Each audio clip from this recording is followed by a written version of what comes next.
নানা সমস্যায় জর্জরিত ফেনীর বেসিক শিল্পনগরী। নিরাপত্তাহীনতা, জলাবদ্ধতা ও অতিরিক্ত কর জটিলতায় নাখোশ শিল্প মালিকরা।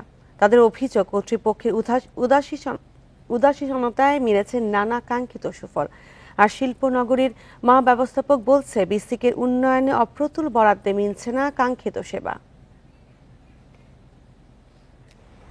ফেনী সদর উপজেলায় ১৯৬২ সালে ২৫.৪ একর জমির উপর প্রতিষ্ঠিত হয় বিসিক শিল্পনগরী।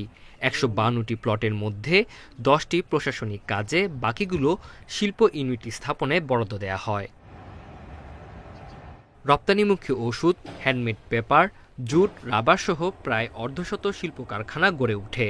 কিন্তু শিল্পনগরীর ড্রেনগুলো অপরিষ্কার থাকায় মশা, মাছি ও দুর্গন্ধে অতিষ্ঠ সবাই।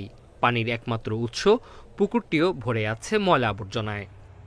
সকালবেলা বিশ্রী দুর্গন্ধ বাইর হয় এখান থেকে, বৃষ্টির সময় পানি যেতে পারে না। ওই পুকুরে আজ বহু বছর ধরে এইভাবে হরি রয়েছে, কাজকর্ম করে না। বিসিকে চলাচলের একমাত্র সড়কটি বেহাল। এছাড়া বর্ষায় জলাবদ্ধতা, ড্রেনেজ সমস্যা, আলো স্বল্পতা সহ নিরাপত্তার ঝুঁকি রয়েছে বলে জানিয়েছে শিল্প উদ্যোক্তারা।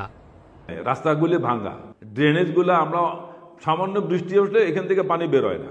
এখান থেকে ওনারা নেবার চেষ্টা করতেছে, কিন্তু দেবার কোনো ফেসিলিটি নাই। ল অ্যান্ড অর্ডার না, ভিতরে বাইরের লোক ঘুরে। তবে ড্রেনেজ ব্যবস্থা সংস্কারে বাজেট অপ্রতুল হওয়ায় সংস্কার করা সম্ভব হয় না বলে জানিয়েছেন বিসিকের এই কর্মকর্তা।